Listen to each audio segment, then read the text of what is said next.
Hit the road, Jack. We got Ray Charles there. We like Ray Charles for his boppy little numbers. It's great. And I'm pretty sure he did a song for the Blues Brothers, did he not?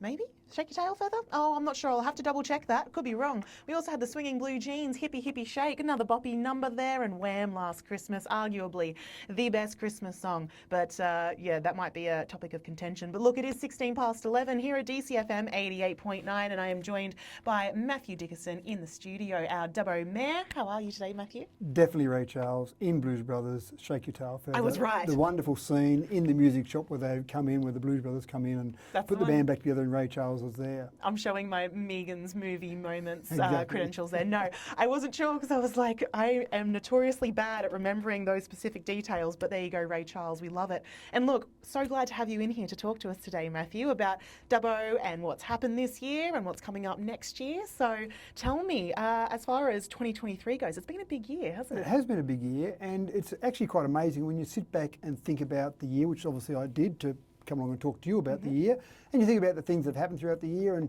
just the change and things. So if we go back to the end of last year, say the same time last year, we were inundated with a lot of rain, a lot more than we've seen today. Very much so. But inundated with rain, and that obviously did a lot of damage, not just to Dubbo's roads, but the whole eastern seaboard, across the entire state. So the number one reason people were ringing me a year ago was the roads, the state of the roads, the poor condition of the roads, which they were in a poor condition. I had no qualms about saying that then, and I say the same thing now.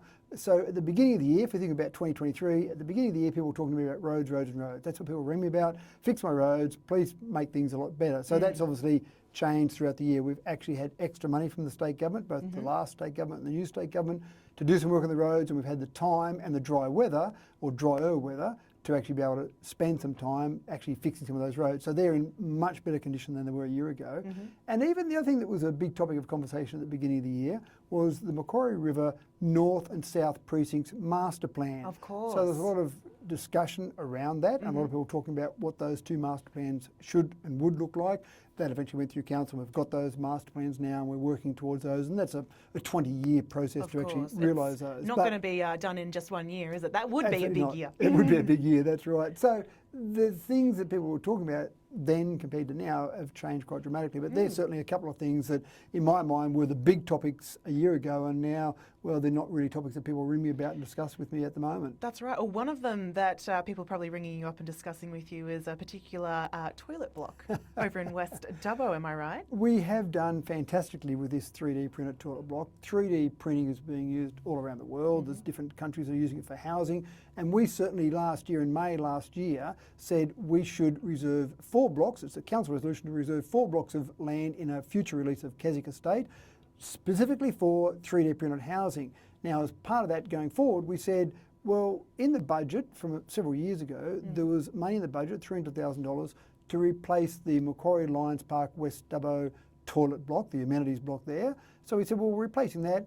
We should do that with 3D printing. It's a fairly simple project compared to a house. So we did that, and we did that cheaper than we would have done it if we'd used traditional methods.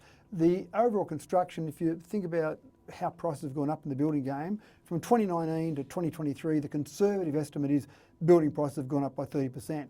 And when council last built a toilet block, there were 2 they built back in 2019, and they were the Cameron Park toilet block, 2 single cubicle toilets they got down there for approximately $300,000. And then the Church Street toilet block, again, a couple of single cubicle style there, both of those had disabled as well. And that was almost $500,000, I think $495,000 for that one. So when you consider that we got 5 female cubicles, a couple of male cubicles and a urinal for approximately $316,000 there. You've done well. Good value for money.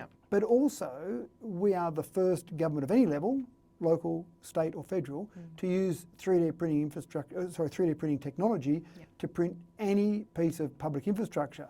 Now, on the back of that, what we'll see next year is the AOH, the Aboriginal Housing Office, AHO, Aboriginal Housing Office, next year will be printing some blocks, some duplex, I think it'll be, in Dubbo using that same 3D printing method.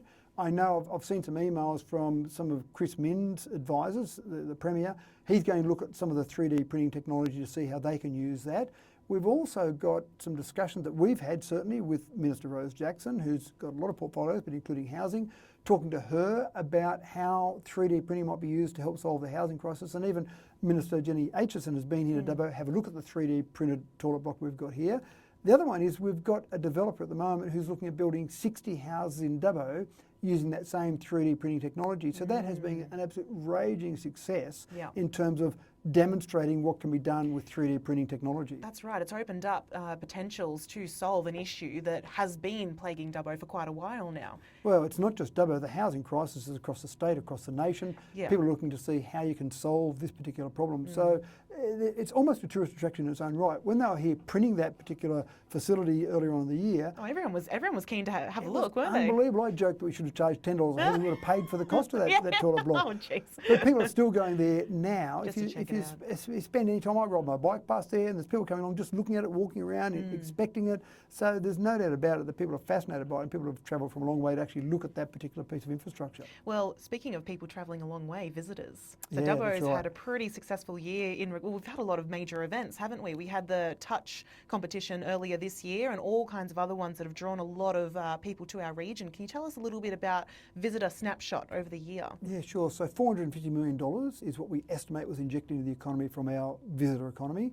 1.259 million visitors have come through Dubbo over the year, so quite impressive numbers there. And you look at some of the facilities. So the Western Plains Cultural Centre, for example, 133,902 people have gone through there in the year. And when I say the year, I've actually gone from the 1st of December last year to the end of November this year, because we're not quite at the end of December, obviously, but the rolling 12 months, if you like. So when you look at that, and now we had the Archibald Finalist exhibition there. What a great exhibit that is. So that obviously boosted numbers. But we also had things like Art Express, Year 12, the best artworks from Year 12 across the state were put into a curator, or they were curated by an expert in that and then brought for that exhibition. And I thought that was a wonderful exhibition, but even other things like Waste to Art and the ongoing exhibitions we have there, so that's fantastic. Old Dubbo Jail, 47,270 visitors, again in that last rolling 12 months there. And that's a wonderful facility. People don't realise sometimes that that was still a working jail in 1966. So your parents probably were alive then, maybe just. So again, I'm just trying to think. I was trying to quick math, and they were. Dad was, but he was still only a young boy. But anyway, continue. But thinking of that, that's when you've got people who were alive in our community today when that was a real jail. It was opened as a tourist attraction in 1974. There's constantly been changes being made there, but the newest exhibition, which only opened last week, is the Life of Crime exhibition, where we've got these series of photos of people that went through the penal system, and each time they entered a jail anywhere in the state, at some stage they were here in Dubbo, then there was a photo taken of them. So you just see how they aged over the years. We've also got a new touchscreen in our gallows gallery, and in the past we had just an image of each person and some information about them, but now you can actually drill down all the information that's available, court records, newspaper clippings, everything that's available on each of those 32 people that were on death row. Only 8 of those were hung from 1877 to 1905. But in general, just getting that history, getting that snapshot of that history is absolutely fascinating there. And the other one, which is not always thought of as a tourist attraction, but the Dubbo Regional Theatre and Convention Centre. We had 74,906 people go through there. Many of those were locals, but approximately 30% of people that go there, or the tickets that we sell, are sold to people outside Dubbo. So they're travelling. Now, they might only travel from Gilgandra or Warren, they might travel from further afield, but typically the experience we see is they'll travel from a field, they'll come here, they'll go to a show, they'll go to an event there. It's usually later at night or late at night that finishes. So then they might stay overnight, they might go and have breakfast the next morning. So that's all part of that visitor economy. That's right. The most popular show throughout the year was Possum Magic. 2,136 people went to the 5 shows they had of that. Fantastic. And when you consider the absolute maximum capacity is 500 people in the theatre, but we've taken a few of those seats out with our audio desk, so just less than 500 there. 5 shows, the maximum they could have had was 2,500. 2,136, you can see that most of those shows were pretty full. And it is a wonderful theatre when you are there. You do really get, there's no bad seat. People say, where's the best seat? That's right. There's no bad seat. You're going to be assured a good view, good sound, and I personally love it. They've only done the updates the last couple of years or so, haven't haven't they? And everything's been, it just looks fantastic. You could be fooled into thinking you're in, some sort of arty central in Sydney or something, walking into the theatre. It's beautiful in there. You're right, and it was $1 million we spent on some new LED lights there, so what they can do with those LED lights now is fantastic. Yeah. So again, it keeps developing, we keep improving it. So again, there's some of the council facilities, but obviously the zoo is incredibly important to us. I don't have the exact numbers for the zoo, but they typically get over 300,000 visitors a year. The Royal Flying Doctor Service, the Visitor Experience Centre they've got out there. So we've got all of these wonderful offerings there, and obviously at this time of year, what a great time to be having those offerings there. And it's so funny you say that, especially like a lot of my friends who live on the coast, they go, Dubbo, what's, oh, you guys have the zoo, don't you? I'm just like, no one really understands how much we do have and what a great, cultural centre we are, and which is what we've become over the last couple of years. And everything you've just told me all adds to this experience. So it's understandable why we've had such great numbers and such a boost to our economy from these people coming to visit. And lots of new things coming up for 2024 as well, especially sporting events and all kinds of other events as well. So we've got a lot to look forward to next year, including Australia Day. Australia Day, that's right. And you're right, on the sporting events, that does bring a lot of people through the community as well. And even just briefly on some of the things you've mentioned there, the old Dubbo Jar, one of the things that will be finished next year will be the plaza, the Heritage Plaza out the front. Of course, we've only been waiting for how long for this? That's right, and we'll get that finished. And then also the shared pathway and event precinct behind Ollie Roberts Oval along Bligh Street there. So that's being worked on and will be finished next year as well. Well, certainly the shared pathway, the events precinct might be a little bit longer than that. But yeah, Australia Day. Now, we actually broke new ground on Australia Day this year in 2023. We did, And it was a little bit controversial. Last year, we actually made a decision to hold the Wellington event as a twilight event, the 25th of January. Now, we actually wanted to hold both events as twilight events, but we weren't allowed to. The Department of Home Affairs said that we had to hold Australia Day, the event, the ceremony, the citizenship, etc., on the day because we had more than 20 citizenship ceremonies or conferees throughout the year.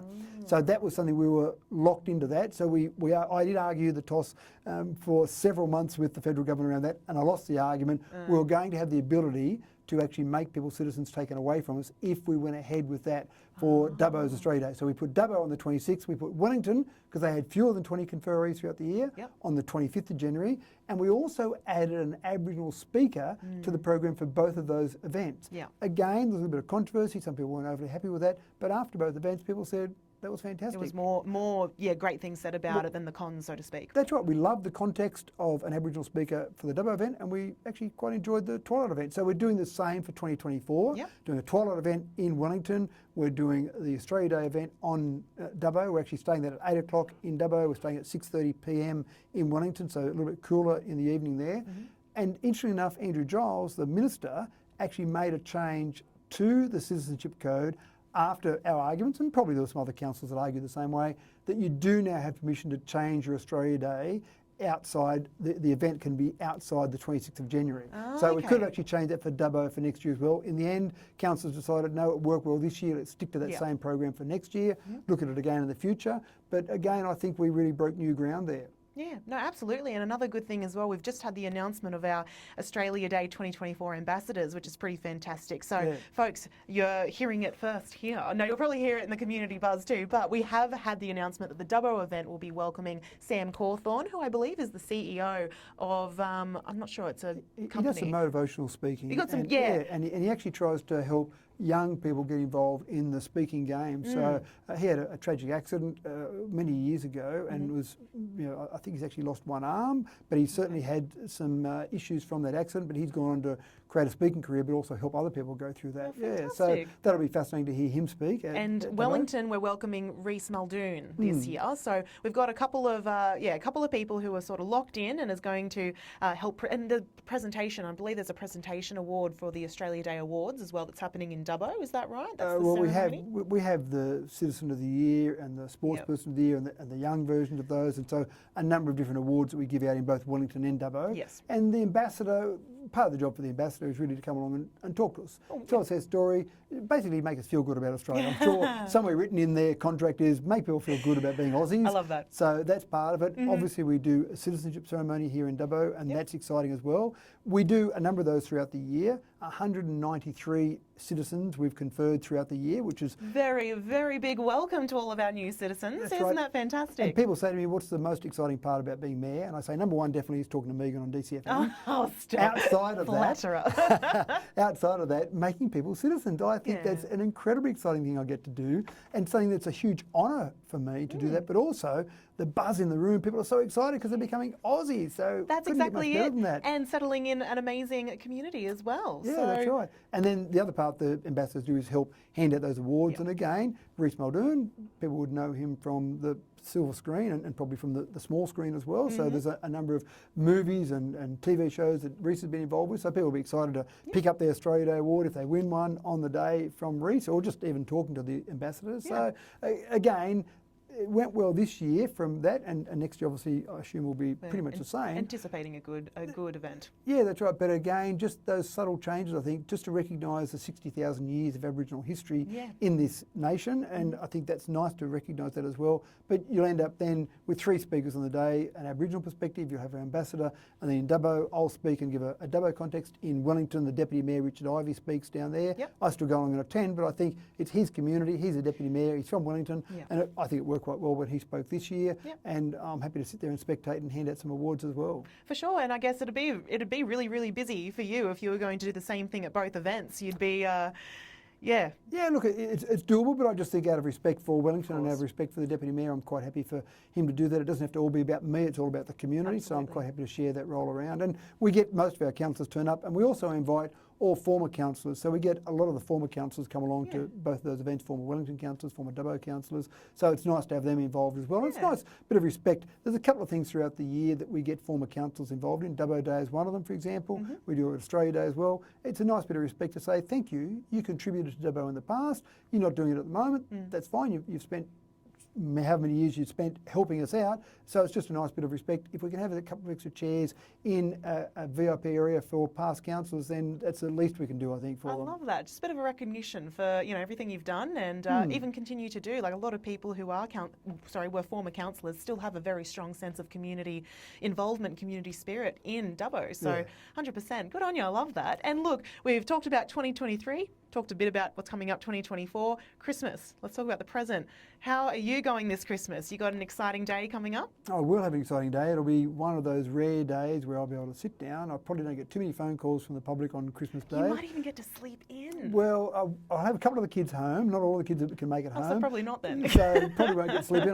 My idea of an ideal Christmas day is probably to get up, hand some presents out, talk to the kids, maybe play a couple of games, and then go back to bed. I'm not sure I'm going to be able to get to do that though, but one day to rest would be nice. But it is very busy this time of the year. There's so many different things. Just even school presentations, all the different awards and school presentations you try and make it to. I can't make it to all of them, but it's nice to be able to go along and just see some of those great achievers in our school system.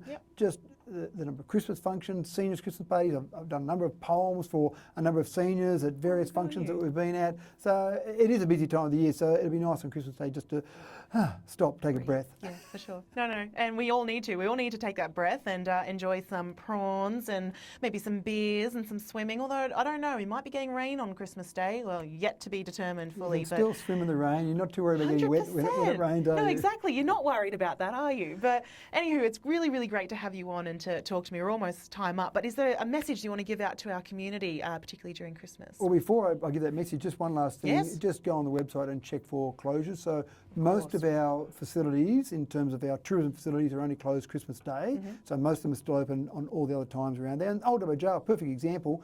If you come from Dubbo, if you're in the Dubbo Regional Council LGA, you get into the jail for free. So if you've got some visitors along, take them along. They have to pay to get in, but you get in for free. Or if you just want to look at that new exhibit, go along. So check on there. Just check when the visitor information centres are open.